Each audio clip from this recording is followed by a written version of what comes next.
பூரட்டாதி நட்சத்திரத்தில் பிறந்தவங்களோட தன குறியீடு மற்றும் பரிகார ஸ்தலத்தை பற்றி பார்க்கலாம். இப்போ தன குறியீடு நம்ம எடுத்துக்கிட்டோன்னா பூச நட்சத்திரம். இந்த பூச நட்சத்திரத்தோட வீடுன்னு நம்ம பார்த்தோன்னா தாமரை வரும்.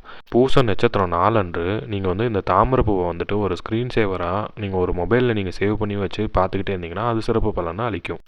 பூச நட்சத்திரம் நாளன்று நம்ம வணங்க வேண்டிய கோயில்னு பார்த்தோன்னா திருவாரூர் தியாகராஜா சுவாமி கோயில் வரும்.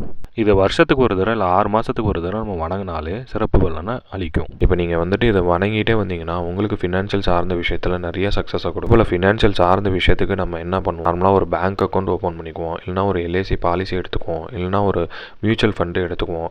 இந்த மாதிரி நம்ம ஃபினான்ஷியல் சார்ந்த விஷயத்துக்கு இதை ரொம்ப பயன்படுத்திக்கலாம். அது உங்களுக்கு இன்னும் தன வரவு நல்லபடியாக பெருக்கி கொடுக்கும். நீங்கள் அதே போல் இந்த பரிகார ஸ்தலத்தையும் 6 மாதத்துக்கு தரையோ இல்லை 1 வருஷத்துக்கு தரையோ இல்லைனா பக்கத்தில் உள்ள சிவன் கோயிலை நீங்கள் வணங்க தான் உங்களுக்கு செல்வம் அதிகரிக்கும். அதனால் பயன்படுத்திக்கோங்க நல்லபடியாக. மீண்டும் அடுத்த வீடியோவில் சந்திப்போம். நான் உங்கள் ஜோதிடர் கே பாலாஜி.